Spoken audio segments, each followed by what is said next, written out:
À Gaillac, qui dit jour de marché, dit jour de campagne municipale. C'est pour les élections municipales de Gaillac. Nous, c'est la liste Gaillac populaire. Vous êtes électeur gaillacois? Oui. Vous avez de la chance alors. Parmi les candidats, un visage connu des Gaillacois, Patrice Gosserand. L'ancien maire a été écarté par la justice, inéligible durant 5 ans. Il a décidé de revenir sur le devant de la scène. Et c'est prévu quand la distribution là?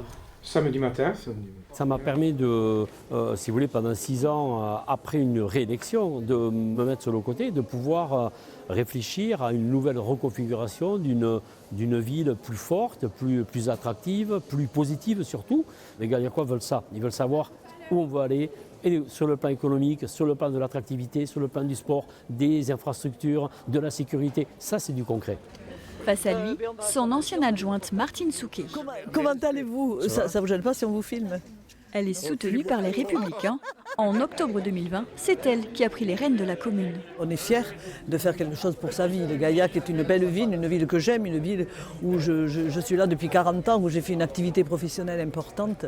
Il y a eu beaucoup de retards qui ont été pris pendant les mandats précédents. Mise aux normes électriques ou incendie de bâtiments tels que l'hôtel de ville, la maison des vins, la piscine, que ce soit l'accessibilité. Et donc, si vous voulez, j'ai envie de continuer parce que bien sûr, tout n'a pas pu être fait. À gauche, 2 listes partent chacune de leur côté pour ce premier tour. Jean-Marc Aguerre avec le Parti Socialiste et Europe Écologie Les Verts. Durant 6 ans, il a été élu de l'opposition. J'ai d'abord eu la chance de travailler, il y a longtemps, comme directeur général des services, auprès d'élus de la majorité.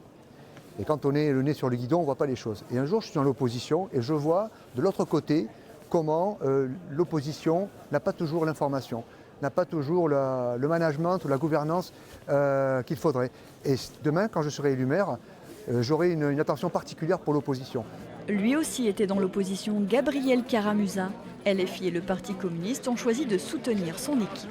On met en avant donc un groupe qui œuvre pour proposer un programme de rupture, c'est-à-dire la participation des citoyens, l'écologie.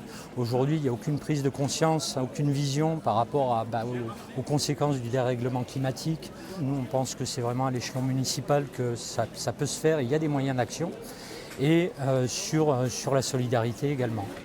2 autres listes viennent étoffer l'offre démocratique à Gaillac, celle de Christelle Hardy, adjointe au maire, ainsi que la liste de Tiernoba qui s'était présentée lors des dernières élections législatives.